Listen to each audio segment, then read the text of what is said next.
Look at your mind for a moment. That peculiar stream of thoughts flowing through your awareness right now.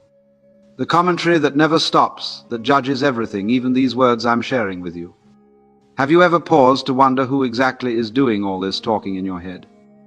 I find it rather amusing that most of us spend our entire lives listening to this internal monologue without ever questioning its source. We simply assume that's me thinking and carry on. But is it really? Are you creating these thoughts, or are they simply arising in you, like clouds forming in the sky?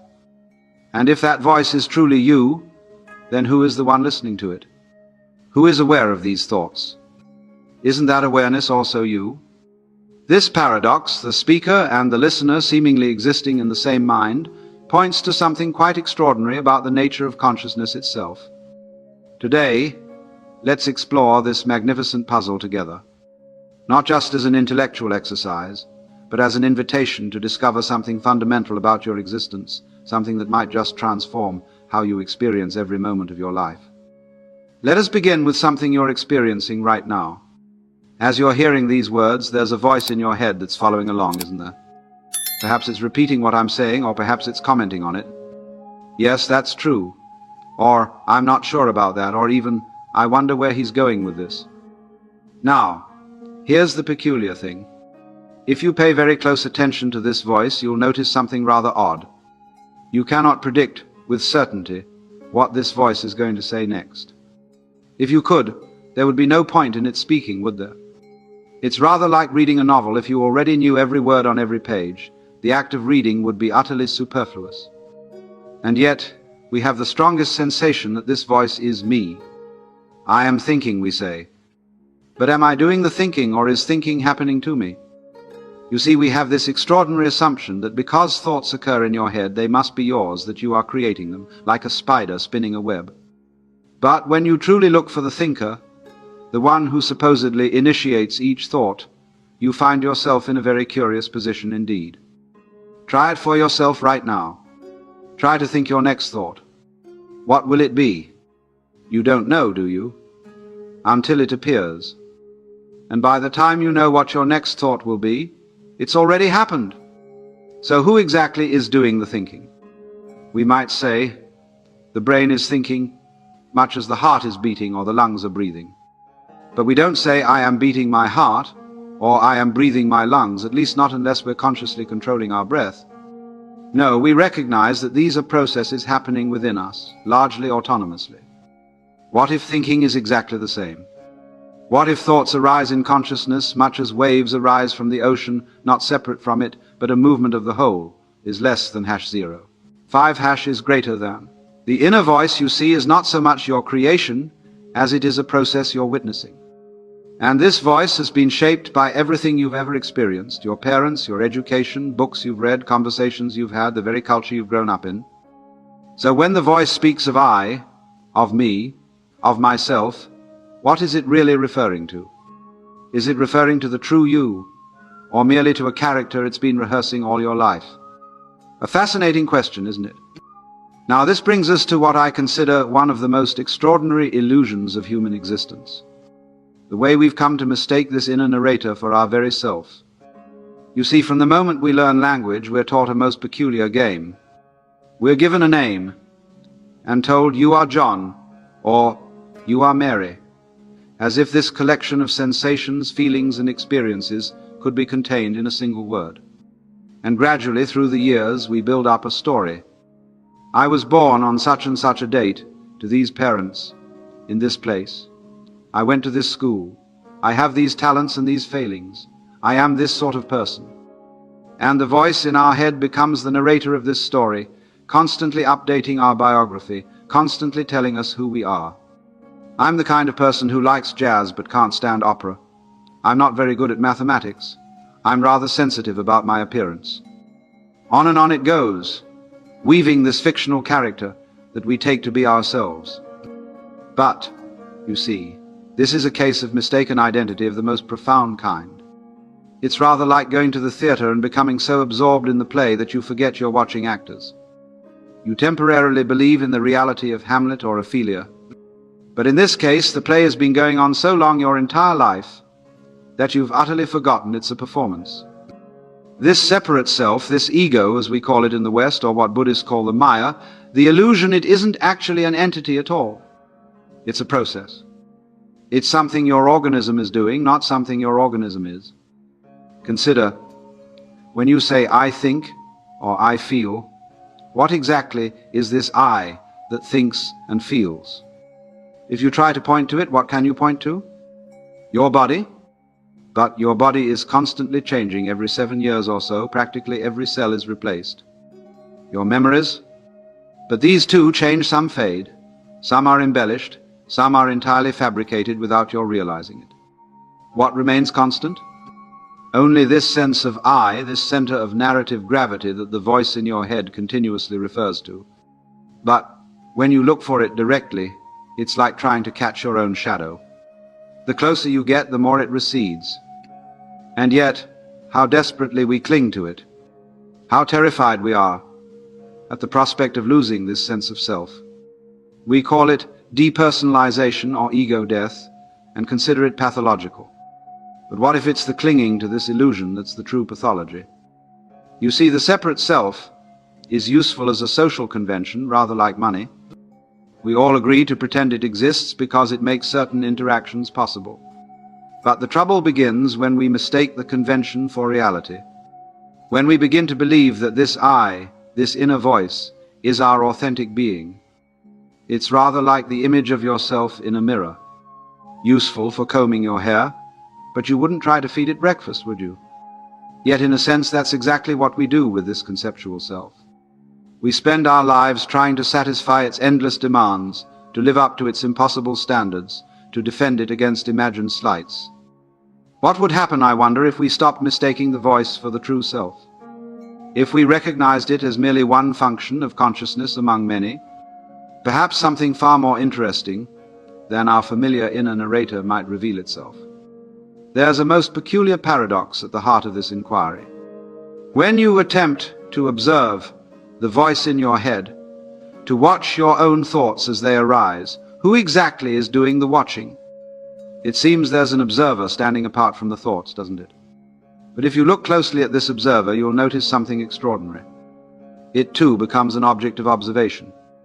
It's rather like trying to bite your own teeth or see your own eyes without a mirror.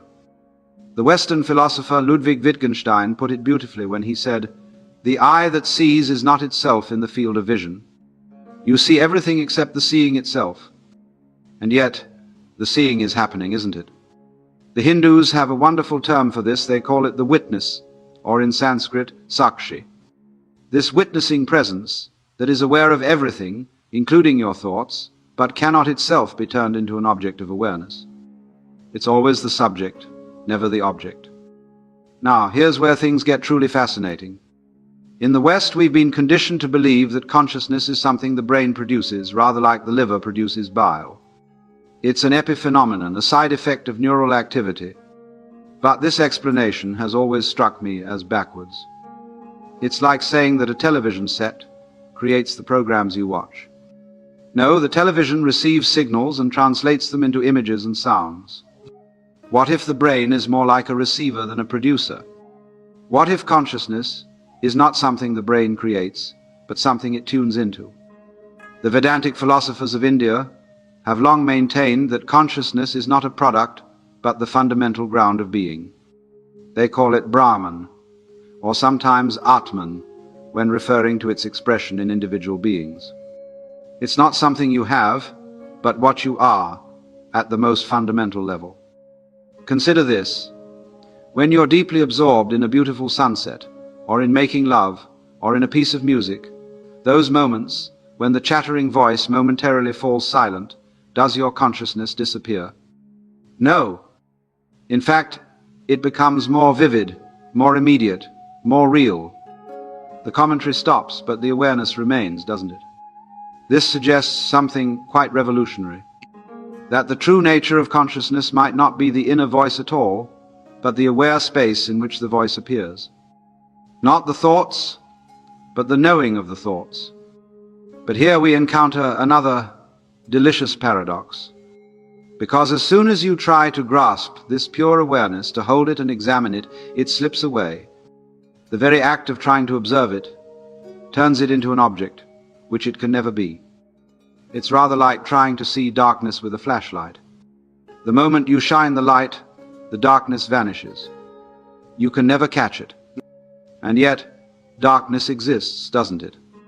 This is why I've always been amused by the philosophical problem of solipsism, the worry that one can never prove the existence of other minds. The real puzzle is that one cannot even prove the existence of one's own mind, at least not as an object of study. So you see, when we ask, "Who is speaking in my head?" we're falling into a trap. We're assuming that consciousness is a thing, a noun, when perhaps it's better understood as a process, a verb. Not a thinker who thinks, but thinking itself. Not a seer who sees, but seeing itself. Not a hearer who hears, but hearing itself. And the greatest joke of all is that what you truly are is not a separate entity trying to understand consciousness, but consciousness itself playing at being a separate entity. Let's now consider something rather remarkable about this voice in our heads. Have you noticed that it speaks in a language? English, perhaps, or French, or Japanese, whatever tongue you were taught as a child. And language, you see, is inherently social. It's a system of communication between people. What this suggests is something quite profound. The voice in your head, this supposedly private phenomenon, is actually social in its very structure. You're talking to yourself in exactly the same way others once talked to you. When a child is learning to tie their shoelaces, the parent says, "First, take this lace over that one, then pull it under and through the loop." Later the child will repeat these same instructions to themselves as they learn the skill. Over, under, through the loop. Eventually they no longer need the verbal instructions, but that inner dialogue was essential in the learning process. The Russian psychologist Lev Vygotsky called this inner speech, and recognized that it begins as outer speech, as actual conversations with others that we gradually internalize. Your inner voice, in other words, is a chorus of all the voices you've ever heard, all the instructions you've been given, all the judgments that have been passed on you. Have you ever noticed that your inner critic often sounds suspiciously like a parent or a teacher from your childhood? That's not a coincidence. It literally is their voice, absorbed into your psyche. And it's not just individual voices we internalize, but entire cultural patterns of thought. If you were raised in a Western society, your inner voice is likely analytical, categorizing, dividing the world into subjects and objects. If you were raised in traditional Japan or China, it might be more relational, more attuned to context and connection. The ancient Greeks had no concept of conscience as we understand it today, that inner voice that tells you right from wrong. Instead, they believed that the gods spoke directly to them. A Greek warrior might say, "Athena whispered in my ear that I should spare this man." Today we'd say, "My conscience told me to spare him." Same phenomenon, entirely different interpretation. What I find fascinating is that we've internalized not just specific voices, but an entire model of what it means to be a self. In the West, this model is heavily influenced by Christianity, with its emphasis on the individual soul, and by Descartes, with his famous "I think, therefore I am."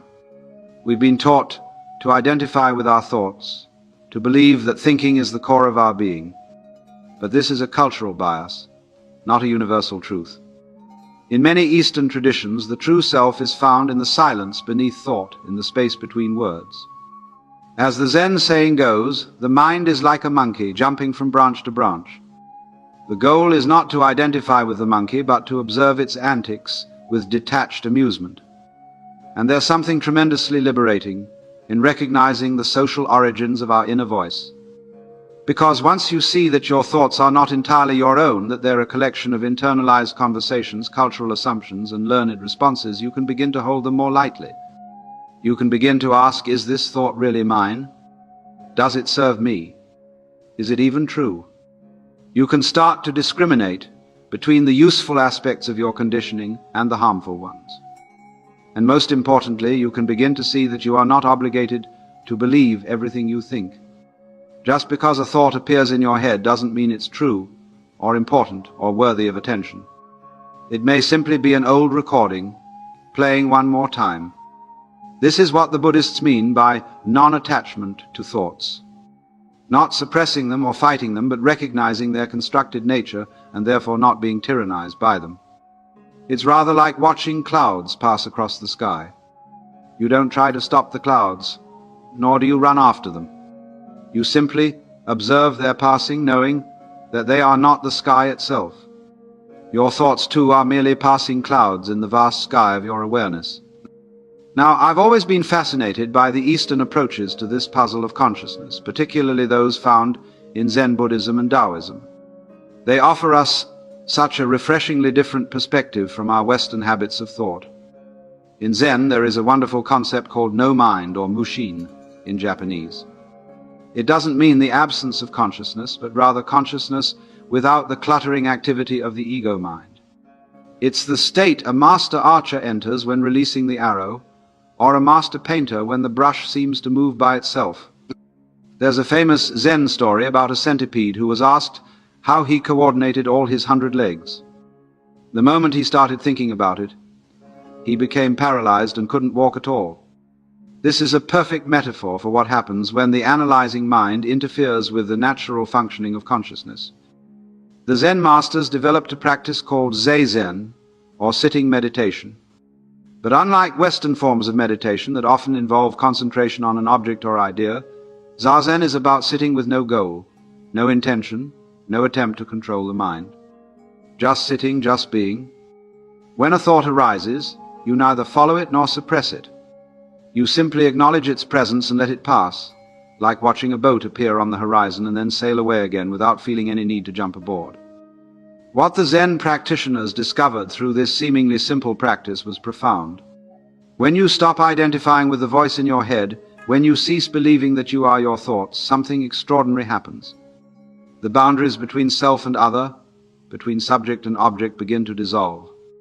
This is what they call satori, or awakening the direct experiential realization that your true nature is not the separate self constructed by thought, but something far more vast and interconnected.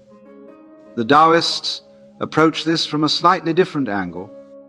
They speak of the Tao, the way, which cannot be spoken of or conceptualized. As Lao Tzu famously said, the Tao that can be told is not the eternal Tao. The moment you try to capture it in words or concepts, you've already lost it.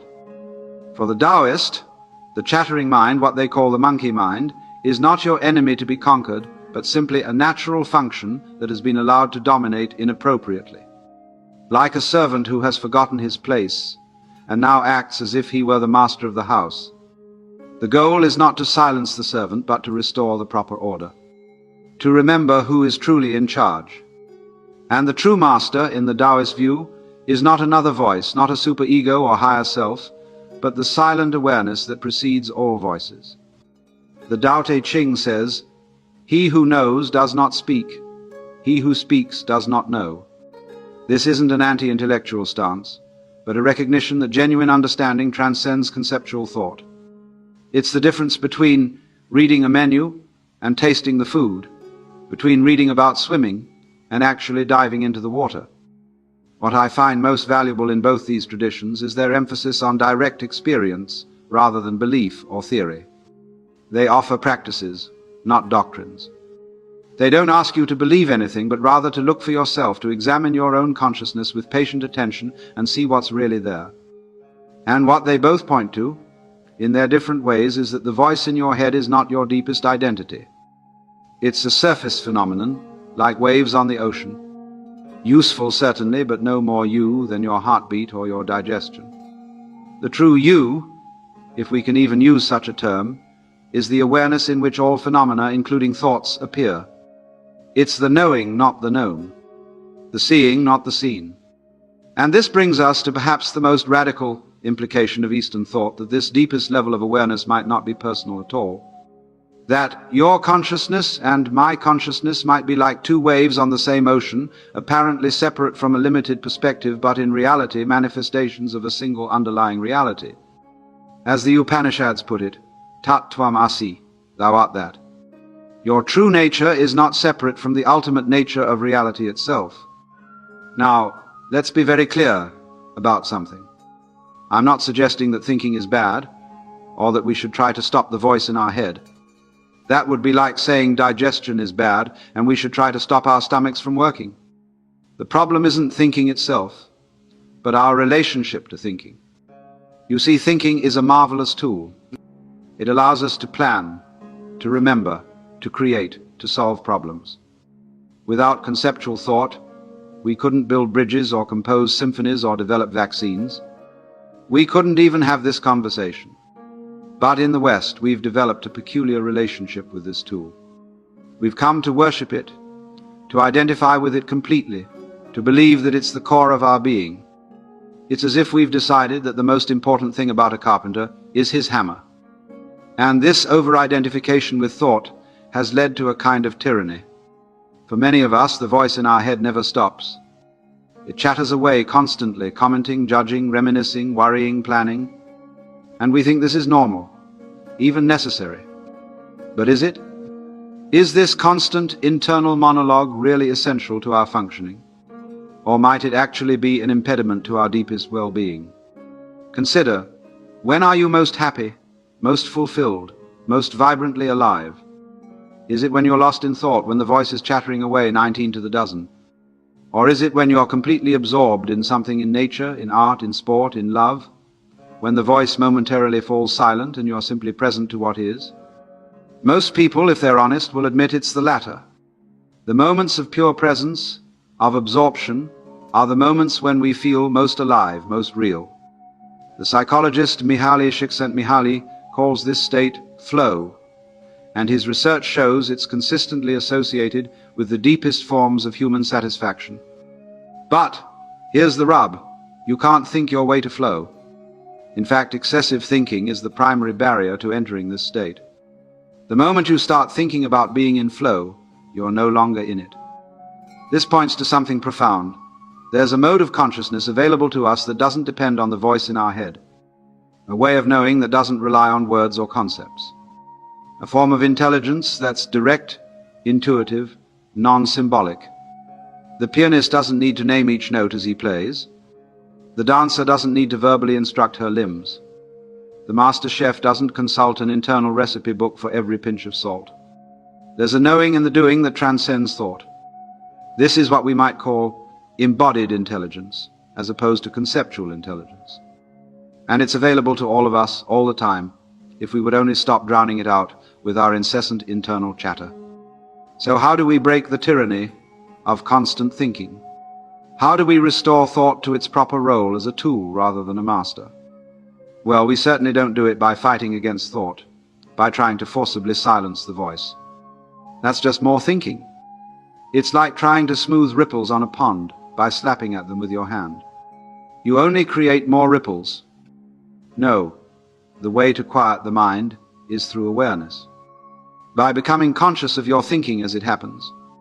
By watching the voice rather than being wholly identified with it. When you watch your thoughts without judgment, without trying to change them, something remarkable happens. They begin to lose their compulsive quality. They begin to slow down of their own accord. Gaps begin to appear in the previously solid stream of mental chatter. And in those gaps you may catch a glimpse of something extraordinary, the aware space in which thoughts arise. The consciousness that precedes thinking and continues after it subsides. The real you, if you will, as opposed to the idea of you that the voice is constantly constructing and defending. Have you ever noticed that there are brief moments between your thoughts? Tiny gaps in the seemingly continuous stream of mental chatter? Most of us rush past these gaps, eager to get to the next thought, like someone channel surfing who can't bear a moment of static between programs. But what if the most important aspect of consciousness isn't the content of our thoughts at all, but these gaps between them? What if, in our rush to identify with the voice in our head, we've been overlooking the silent witness that hears the voice? I'm reminded of a wonderful metaphor from the Indian tradition. They compare consciousness to the sky, and thoughts to clouds passing through it. We've become so fixated on the clouds that we've forgotten the sky. But the sky was there before the clouds formed, and it will be there after they disperse.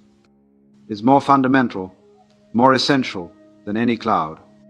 Similarly, your awareness precedes and outlasts any particular thought. It's the container in which all experiences, including thinking, occur. And just as the sky isn't stained by the clouds that pass through it, your fundamental awareness isn't altered by the thoughts it witnesses. This silent witness, this pure consciousness, has a remarkable quality. It's impersonal. Now that might sound rather cold or detached, but I assure you it's not. By impersonal, I don't mean unfeeling or uncaring, but rather not limited to what we normally think of as a person, not confined to the biographical details and psychological characteristics that the voice in your head identifies as me. This witness doesn't judge, doesn't crave, doesn't fear. It simply observes with a clarity and compassion that transcends our usual egoic concerns. It's what the Buddhists call bare attention, awareness without commentary, seeing without conceptualizing. Now, I'm certainly not suggesting that this witness is some sort of homunculus, a little person inside your head watching the show. That would just push the problem back one step. Who would be watching the watcher? No, what I'm pointing to is consciousness itself, not as a thing, but as the space in which all things appear. Here's an exercise you might try. For just a few moments, see if you can rest your attention in the space between thoughts. Don't try to silence your mind, that's just more thinking. Simply notice the brief gaps that naturally occur and linger there in that open spaciousness. What you may discover is that this silent presence, this awareness, is actually your most fundamental identity. It's what's left when all the mental constructions of self have been seen through. It's what you are, beneath all your ideas about what you are. And this isn't some exotic state accessible only to yogis in caves. It's available to everyone, all the time. In fact, it's so close, so intimate, so fundamental, that we overlook it, like fish who don't notice the water they swim in. The great joke is that we've been searching for enlightenment, for liberation, for our true nature, as if it were some distant achievement, when in fact, it's the very consciousness in which the search itself is occurring. It's like a person who goes all over town asking where the town is. Now, some of you might be thinking, this sounds all very mystical and abstract. What practical difference does it make? Well, let me tell you, it makes all the difference in the world. When you recognize that you are not limited to the voice in your head, that your fundamental identity is the awareness in which the voice appears, an extraordinary kind of freedom becomes possible. You're no longer tyrannized by your thoughts, no longer compelled to believe or act upon everything the voice tells you. This doesn't mean you stop thinking. It means you hold your thoughts more lightly, with less attachment, less identification. You can use thought when it's helpful, and set it aside when it's not. You can recognize negative thought patterns for what they are: habitual movements of mind, not statements of truth. In this space between thoughts, you reconnect with the immediacy of direct experience. Colors seem brighter, sounds clearer, sensations more vivid. It's as if a veil has been lifted from your perception, a filter removed. And perhaps most importantly, in this silent awareness you discover a peace that doesn't depend on external circumstances or internal states. It's not the peace of having everything go your way, or of feeling particularly positive emotions. It's the peace of knowing yourself as that which is untouched by the ever-changing play of phenomena. The peace of being the sky, not the clouds. I'd like to propose something rather outrageous now. What if this whole drama of consciousness, this dance of the voice in your head and the silent witness, is actually a grand game that consciousness is playing with itself? A cosmic hide-and-seek, if you will. You see, there's a delicious paradox at the heart of existence. Consciousness in its fundamental nature is undifferentiated, unitary, whole. The Hindus call this Brahman pure being, pure awareness, pure bliss. But such undifferentiated oneness, while perfect, would also be perfectly boring. There would be no play, no discovery, no surprise. So what does consciousness do? It plays a game with itself. It pretends to divide itself, to forget its true nature.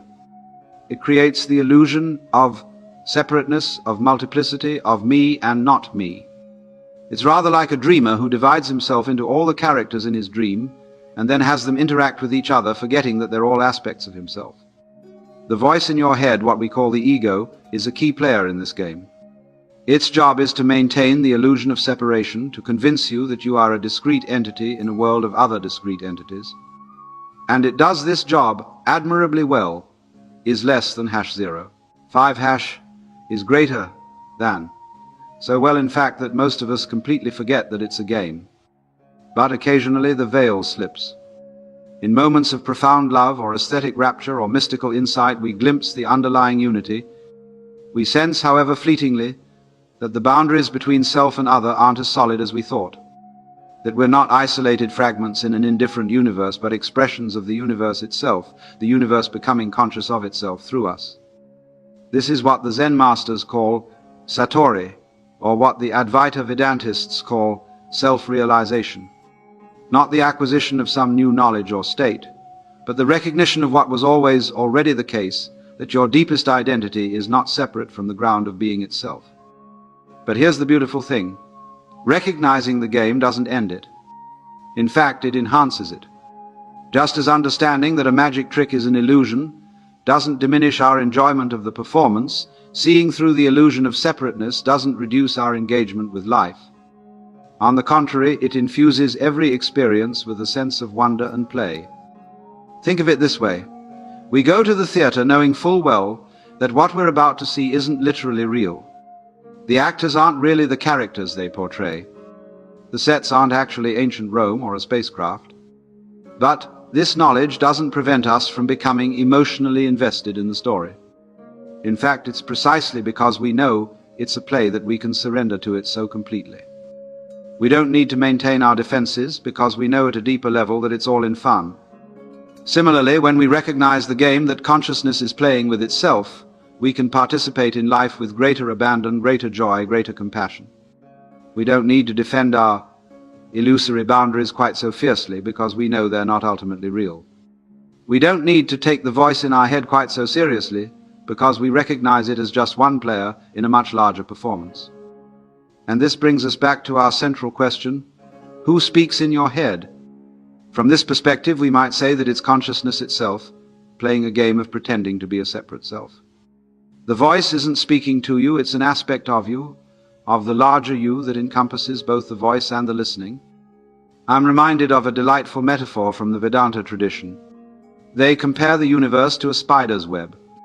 The spider extrudes the web from its own body, and then lives upon what it has created. In the same way, consciousness creates the world of forms from itself, and then experiences that world as if it were separate from it.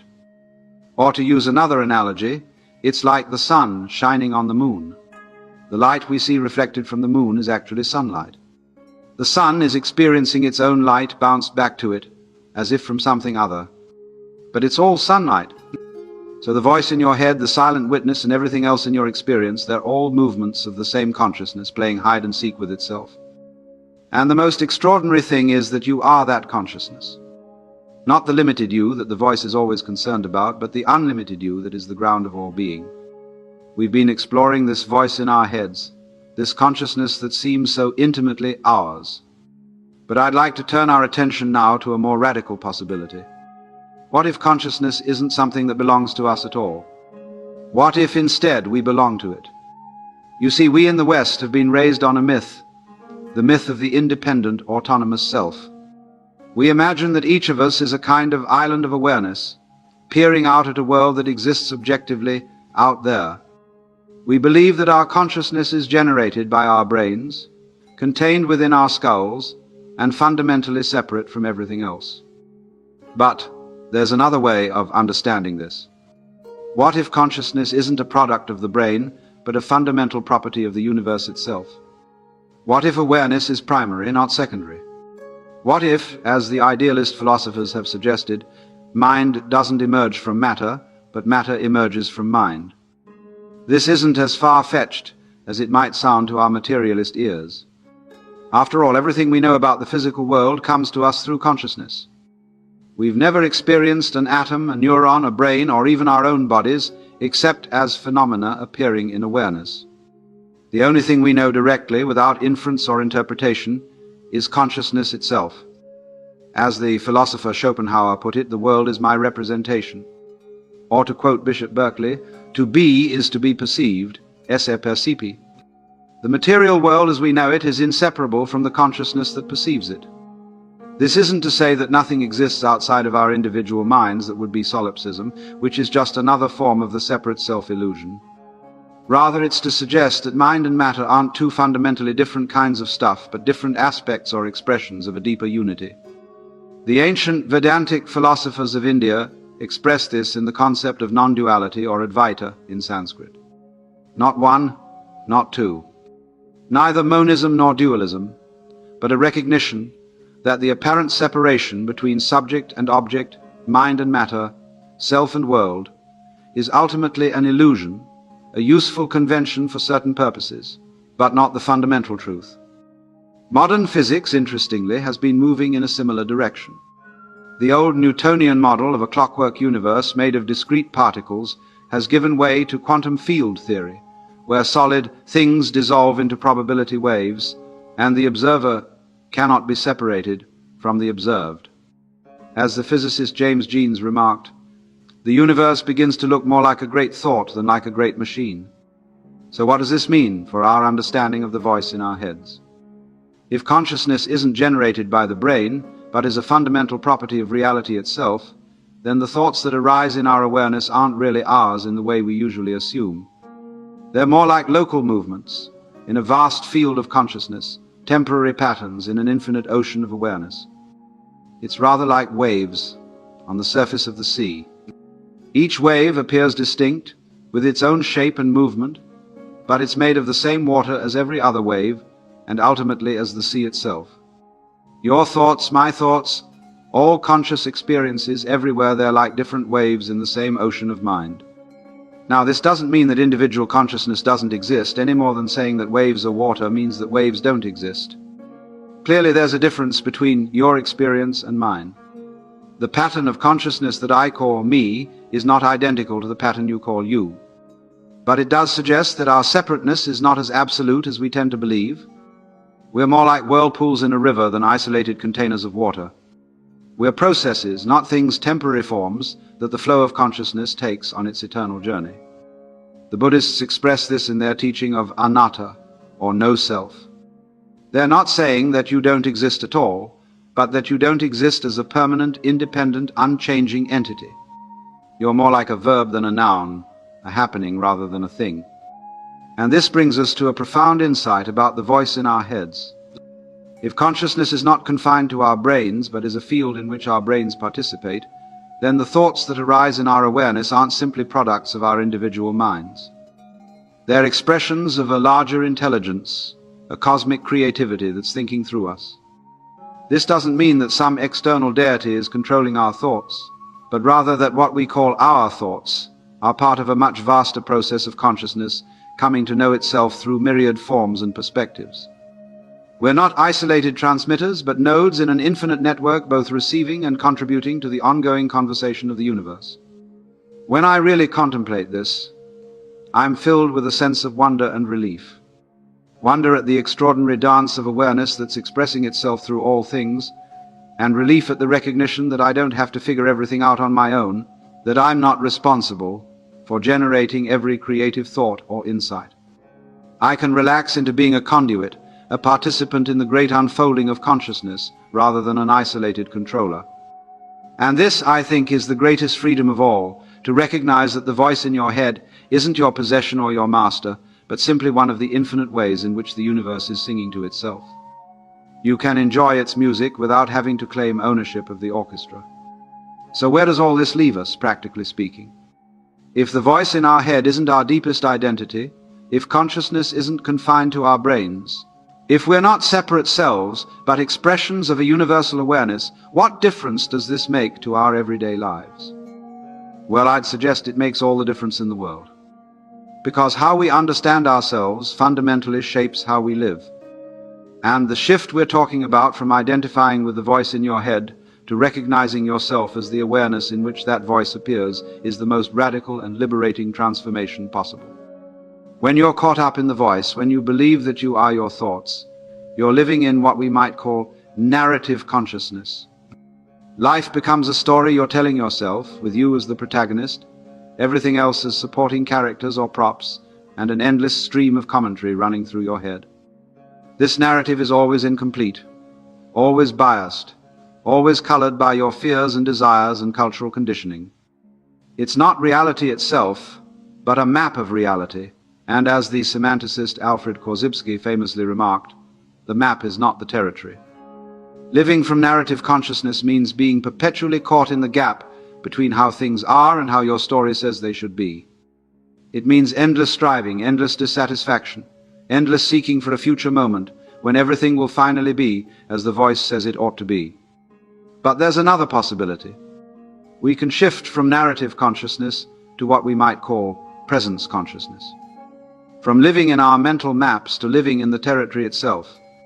From being caught in the story to being awake to the actuality of this moment. In presence consciousness, the voice in your head may still speak, but you're not identified with it. It becomes one aspect of your experience, like the sound of traffic or the sensation of your breath, something happening within awareness, not the totality of who you are. And with this shift, something remarkable happens. The sense of lack, of something missing, of needing to get somewhere other than here, it begins to dissolve. Because presence consciousness is inherently complete. It doesn't need anything added to it to be fulfilled. It's already whole, already perfect, just as it is. This doesn't mean you stop engaging with life, or pursuing goals, or trying to improve things. But the nature of your engagement changes fundamentally. You're no longer acting from a sense of inner deficiency, trying to fill a hole that can never be filled. You're acting from a sense of abundance, from the joy of expression rather than the anxiety of acquisition. It's rather like the difference between someone who dances in order to get somewhere to reach a specific point on the dance floor, and someone who dances for the sheer joy of dancing. The steps may be exactly the same, but the quality of the experience is worlds apart. Living from presence means that each moment is fresh, new, alive with possibilities. You're not trapped in the grooves of habitual thought patterns, not imprisoned by your personal history or future anxieties. You're available to what's actually happening, responsive rather than reactive. And paradoxically, when you stop identifying exclusively with the voice in your head, you become more authentically yourself. Because the self that the voice is so concerned about, the biographical self, the psychological self, the self-image, is just a construct, a convenient fiction. Your true nature is far more vast, far more mysterious, far more alive than any story you could tell about yourself. The Persian poet Rumi captured this beautifully when he wrote, "Out beyond ideas of wrongdoing and right-doing there is a field. I'll meet you there."